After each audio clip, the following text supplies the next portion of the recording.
Hey, welcome to 23 Degrees Sideways. We're going to talk a little bit more about The Way of the Peaceful Warrior, which was a book from the 80s. And as I mentioned in the previous video, because I did do a video about this earlier, it's just like this, wow, fantastic book at the time when I read it. And I took it as almost like nonfiction literal, and I really bought into large parts of it. And I had this disconnect with the ending parts, but I just kind of didn't really make a thing where the first part's real and the second part's unreal into a statement that the first part had to be fiction also in my head. Like, I didn't assign that as a necessity in my reality. So I still treated the book, the events, as non-fictional in a lot of ways. And it's really cool. There's a lot that you can do with that. And there's, at the time, and I've talked about this in the first video, there's this whole thing about warriorship and peacefulness and how everything that is good isn't part of the illusion. Like, it's not Maya if it's good. It's only Maya if it's bad. And what you assign good and bad is like all of a sudden there's warriorship, but the warriorship is all bouncy and fruity and hippie, woo, and no one dies. Because that's yucky stuff, and we don't do yucky stuff. And, peace is something that you can just force on others because it's just a good. It's just good. Other people just have to do what you want them to because it's peace. And there's these problems with this. There's this problem with assuming that only the stuff that you dislike is unreal or part of the illusion, and that you're going to attain something. You're going to awaken. You're going to have enlightenment. You're going to go woo if you focus on the good parts of the illusion and not the bad parts of the illusion. And you can certainly make a better life, but you don't escape the illusion that way, right? So, stuff to think about. And that's just the vibe of the time. It was the spiritual marketplace of the time. And I really think that it's important to look at the benefits, the good parts, the fun parts, the advantage parts, the working parts of all of these various eras of the spiritual marketplace, okay? And they go back for centuries, so there's tons to look at if you want to look at it. What I think is really cool when you get into The Way of the Peaceful Warrior is that it condenses all of this stuff from the late 60s, the 70s, into the early 80s into one neat package. And it's a fictional package, but it reads like nonfiction. It's just fantastic, right? So one of those areas, one of those things has been brought up to me just repeatedly over and over and over again lately. And that's the ability to let go and move on, because people really don't like that. There's this whole market of spiritual bypassing. People are making tons of money. Not me. I don't make much money. I do this for fun, I guess. But there's a whole bunch of people making a bunch of money about spiritual bypassing. Like, you have to get over your traumas with other people who are spiritual bypassers, and you have to go back and do all these extra classes and spend this $9,000 because you spiritually bypassed yourself and you didn't do the proper work the first time. And it's hilarious, right? Spiritual bypassing, big fear.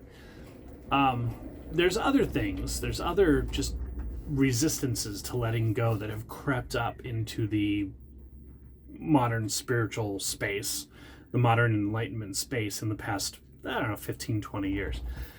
And so we go back and we look at something like The Way of the Peaceful Warrior, and there's this set of scenes in there. There's this guy, and he runs a restaurant. He runs a raw food, vegan, artsy restaurant where he carves cantaloupes into little shapes and carves the nuts into boulders and makes these pretty sculptures to feed people. And it's really glorious and wonderful, and it's totally happy. And it's a good lesson on, not just shoveling the food in your mouth but being attentive to it, because food isn't fuel, it's art or something. I don't know. There's the lessons in there. You can take them different ways on different levels. Worshipping your food too much may not be the right thing to take out of that, especially in America where everything revolves around food. Everything revolves around food, which is kind of a bad thing. Doesn't revolve around you, it revolves around food. Not the moment, but the food. What's the next food? So this guy, he does all this fancy work. He's got this restaurant, and it's really cool. He's really spiritual. It's all woo. And then it burns down. And Dan, our theoretical autobiographical protagonist, is very upset. Oh my God, this is so horrible. Oh, it's a grand. And Socrates, the teacher, is like, dude, chill. It's just a thing. And this chef dude himself, he walks up, he sees it, it's burned down. He's just like, okay, let's go. Let's go get some ice cream or something, man. Let's move on. And Dan's just flustered by this because it's like, how can you not be angry? And he's like, yeah, I was. I let it go. Let it go. Move on. Turns out this dude also has cancer. He's got all there's all the secret life stuff that you don't know because you're not Socrates or the guy or whatever. And there's this big lesson involved in. But the lesson really is let go. Like, wow, that happened. Holy shit. Okay, what's next? Life moves on, right? The now is perfect. Everything that happens is perfect in the moment, after the moment, before the moment. There's just nothing but perfection. It's wonderful. Live this way. It's really cool, okay? So that was a vibe at the time, and it's no longer the vibe. Everyone is spiritual bypass, and everyone has internal family systems. Everyone has parts and identities and stuff that you have to process. And you are not done with that yet. You got to go back and re-traumatize yourself at least 17 more times until I've paid for my house. Got it? No, dude, no. Let it go. Like really feel it. Scream if you need to. Like your shit burned down, okay? The body, the system, the mind, monkey mind, the everything should probably have a reaction to that, okay? You're gonna be like, whoa. And depending on where you're at and how emotive you are and how things work out in your internal alignments and programmings, you may express that stoically. You may be, yeah, and then move on. Or you may yell and then, yeah, move on. Like, but the thing is, if you've got that impact, feel it, vibe it, run with it, release it, and move on. Really release it. How do you release it? You accept it. You accept it totally. You be like, this is what happened. You turn it to love. Okay, that's the Lester Levinson Sedona method kind of thing, where you turn it to love. You're like, can I guess the Sedona method is, can I let this go? Will I let this go? Well, why not now? Do it now. But the Lester, like core Lester, is going to be like, turn it into love. This was the most glorious thing the universe could do in the moment because it has freed me from that. It opened up avenues. Like, just love it, celebrate it, really, really get into it. Okay? Doesn't matter if you think it's all illusion. Like, there's this other location of enlightenment here where you can't feel anything and it's not real and whatever. That's fine. It is, but we're in the game, so let's do the game. And that is just accept it, release it, love it, really, really move on. And that's the thing. This is what I got out of one of the things I got out of The Way of the Peaceful Warrior that I wanted to talk about in today's episode was that fundamental ability to just let go. It's like a really huge, important lesson. It's probably one of the bigger lessons in the book, but it's a very minor theme in the book. And that is that you just grasp it, engulf, hold on, really experience, and then let the fuck go. Poof. Let it go. It's so wonderful. It's so freeing. It's so great. And you can always find that loving aspect to it. You know, you're like, wow, that shit happened, and now I'm here doing something else or whatever. Just, don't try. I'm trying to avoid trying to give exact descriptions because it's a universal concept. And every time you give someone an example, then they come up with a reason why that example doesn't apply. They try to start monkey braining it. Your monkey mind, you figure. I'm going to figure this out. I'm going to figure out a way to hold on to it. Don't do that. Just let it go. Feel it, embrace it, torch it, off you go. Our current spiritual environment hates that, resists that with a huge degree of success, monetary success. Like basically a lot of teachings, a lot of classes, a lot of coursework, a lot of retreats, a lot of the stuff is based on bringing you back into the shit so that you can process it some more, or so that you can be seen or feel heard or whatever. Do something to grasp onto it and to make it suck more, because you're freeing yourself from it by revisiting it endlessly over and over and over again. I'm not trying to knock IFS, internal family systems. There's some really cool stuff if you can use it as a way to recognize shit and get rid of shit. Like let go of the shit. Accept, release. Boom. You've accepted it, you've allowed it, you've released it, and you're moving on. But a lot of people with the IFS, they start playing these games, they build up these characters in their heads, and they start playing these games, and everything revolves around, hey, I need to go find a broken part and ask it. Because, I don't know, someone looked at me wrong and I got anxious or something. Like, just let it go, man. Let it go. Let it go. Move on. In the marketplace, school place, whatever, the community I'm most familiar with, in Martin's stuff with the Finders course and the 45 Days to Awakening and all of that, you've got the Finders community.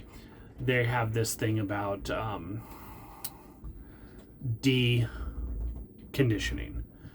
And it's deconditioning is supposed to just be some stuff that you do, some little tricks and hacks that you do for your system to free up behaviors and make the system itself work better. It's kind of like doing yoga or stretching. It makes your body work better. Well, the other parts of your system, the monkey brain, you're just deconditioning. You're getting rid of some programs and stuff so that it's just easier to deal with and a simpler thing to deal with, so you don't get stuck on it when you're out here blissing out or being enlightened or whatever you're doing.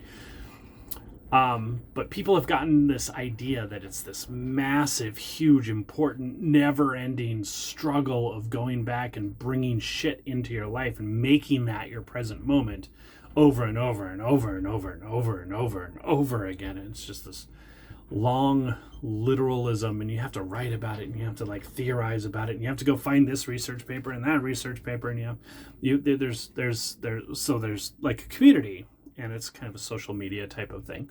And there's a couple channels, like there's channels for the community, there's channels for volunteers and mentors, and then there's this channel for the reading room or the resources.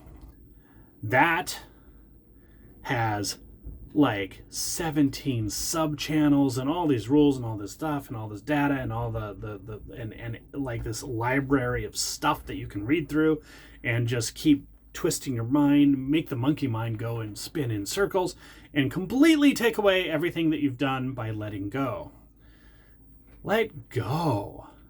Okay. Some cautions on this, all right? Caution number 1, humans don't like simplicity. More specifically, systems, monkey brain, specifically the part of the monkey brain, doesn't like simplicity, okay? Simplicity is too simple. You got to make shit complex or it's no fun. You can't do the same thing twice, okay? You can't sweep the same floor twice. You don't sweep the same floor twice, but the monkey brain thinks that means you have to make it complicated and change the broom and change the dirt and change things. And, oh, well, this broom no longer works because there's a new broom and it's improved and stuff like that. Your monkey brain constantly adds complexity and tweaks and stuff that you don't need. Sometimes the simplicity is the simplicity, and that's totally fine. The uniquity lies in each experience and each moment. And you can train the monkey brain for that, but it takes some effort and takes some time, takes some training. It's the monkey brains do monkey brain things. So caution. Simplicity is hard, but be attentive to it. Like really, really drag it down to simple, Now, simplicity is not stasis, okay? This is one of the areas where the monkey brain and the spiritual marketplace in general has a real problem, okay? Simple doesn't mean static, okay? The moment, you live in the moment, be in the moment. A lot of people like stop. To be in the moment, they stop. Go back to that scene. Chef Dude's restaurant burns down. He walks around the corner. There's Socrates and Dan, and he comes up to them, and his shit is burned down. Okay? He's in the moment. He's very much in the moment, but the moment is dynamic. He's like, ah, like it's not a progression in the way that you think of it, like cause and effect. It's just he's in the moment, but the moment is motion. The moment is dynamic. The moment isn't.